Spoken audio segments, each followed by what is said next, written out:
Representative Armagost, thank you for your time today. I appreciate it. Thank you. So you're one of the leaders of this impeachment effort against Secretary of State Jena Griswold for high crimes or misdemeanors or malfeasance in office. So what has the Secretary done that qualifies as high crimes or misdemeanors or malfeasance? Well, since she's been elected, she's definitely been very vocal about her opinion on partisan politics, both in a public nature and in a professional nature. With that, it has come very apparent that she has very personal feelings toward President Trump. She has very personal feelings toward the Republican Party. She is an elected partisan official, so I mean she does have a partisan role to play, but in a situation where she's trying to prove free and fair elections in Colorado, she's undermining that position by taking partisan positions on anything that she's speaking of, especially pertaining to the elections. Colorado has certainly had some pretty partisan secretaries of state in the past, including Scott Gessler, who was once Secretary of State as a Republican and then was Trump's attorney in the Colorado case. You're impeaching her over the fact that she is a partisan official who is in office. Is that not just how the system is set up to work in Colorado? No, I'd say that's part of the reason. I think the biggest reason behind this is that she's used her personal feelings and accusations to have a candidate removed from the primary ballot. And that Did she have him removed from the primary ballot? No, but she was behind the effort that went through Colorado Supreme Court and then up to the U.S. Supreme Court where it was ruled down. So, in actuality, there were Republicans and unaffiliated voters who were anti-Trump, who sued to get Trump off the ballot. She was the one who was being sued, and then she complied with the court order. What did she do in there that warrants impeachment for high crimes, misdemeanors, or malfeasance? Using her public and professional position to push that forward and promote it on a daily basis. And by pushing it forward, did she do something beyond just stating her opinion when she was asked for it by journalists? Yes, she appeared in Supreme Court hearings. She appeared with her professional and personal opinions toward Donald Trump. And is there something in Colorado law that you believe prevents her from doing that? No, just in her professional role, she violated that. In the essence of violating free and fair elections for the people of Colorado. Walk me through that. What did she violate and how? In the effort to get Donald Trump off the ballot.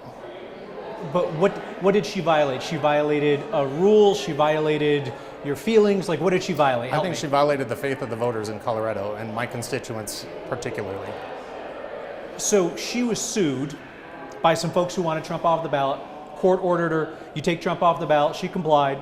U.S. Supreme Court said, nope, Trump stays on the ballot. She said, I'll comply. Again, what did she do that is worthy of impeachment in that whole entire situation? I can't refer to the articles offhand, but they are in the actual articles of impeachment that we filed. Those are currently being held in the OLLS, but I don't have those on me to refer to. So I just want to make sure that we're clear on this, and we can go through these kind of one by one. The grounds for impeachment in Colorado of a statewide official would be high crimes. Y'all are not alleging a high crime. No. Or misdemeanors. You're not alleging a misdemeanor. No. So therefore, what you're alleging is malfeasance for her stating her feelings about a court case. Yes, essentially dereliction of her duty. Okay. Is feelings a grounds for impeachment? No, absolutely not. Okay. If I have to ask you, I mean, this is a point in time when Democrats hold historic majorities in the Colorado House and Senate. Are you and other Republicans perhaps playing a dangerous game if you lower the bar for impeachment to just vibes? Because that seems like that could take out just about anybody. No, not at all.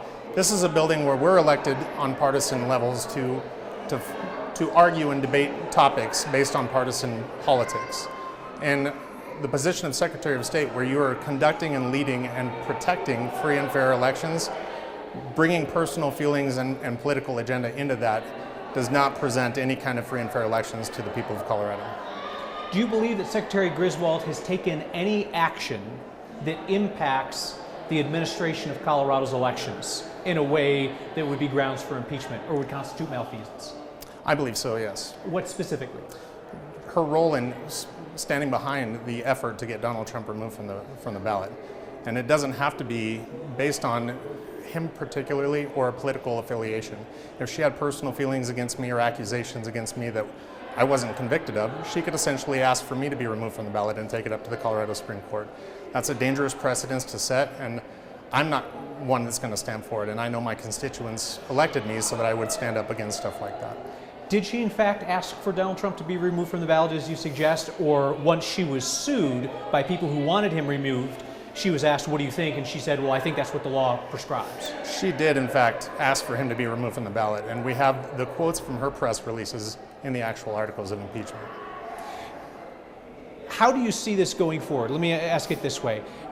If you all in the legislature do not like the way that she's conducting herself and you want to set ground rules for the office, could you not pass legislation that prescribe ground rules for the office of Secretary of State? Essentially, yes. I believe so. Why not do that as opposed to impeaching her? I think more or less this is a matter of sending a message. We know as the super minority here, there's no way we're going to get articles of impeachment through the House.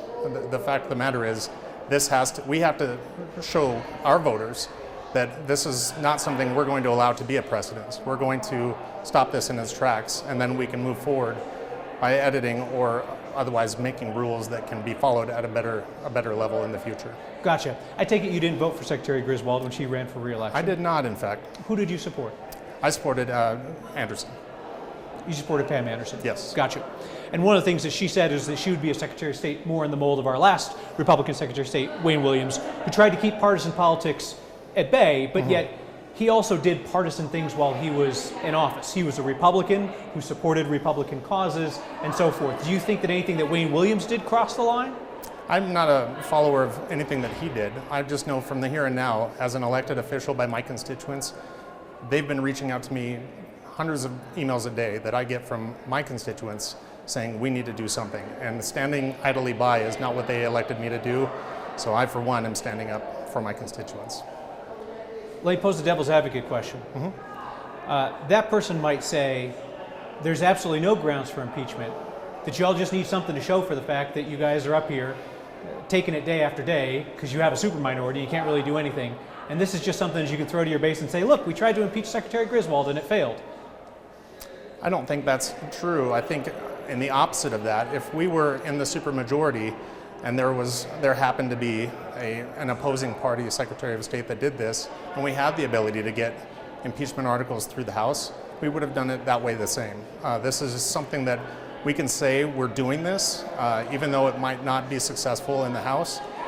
Our constituents can see we did it, but we can't do anything based on being the super minority. And that can also hopefully help us in the next election cycle.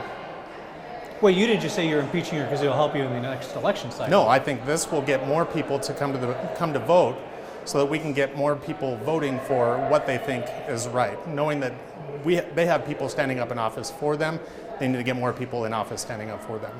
Did you just say the quiet part out loud? What's that? Did you just say the quiet part out loud? The quiet part out loud. We'll move on. I want to ask you another devil's advocate question. As somebody who has observed Secretary Griswold in office, it's clear that she is a master of attracting attention and fundraising dollars, right? What are the chances that your efforts only make her stronger in the end, whether she wants to run for governor or whatever else, because now she can claim that she's the victim of your failed impeachment attempt? I don't think it'll make her more popular. I think this can easily be something that can be used for publicity in some sense, but I don't think this will be something that will be recognized as a positive for her. Last question for you, and then anything that you want to add. Given that you're in the super minority, you really have to choose your spots about what you can accomplish. Why spend your time on this when you know it's just going to be signaling to your base and it's not going to go anywhere, as opposed to a place where you might be able to put your time and energy towards actually getting something across the finish line? Every bill that I run, minus 2 this session, has gone across the finish line. I run bipartisan legislation.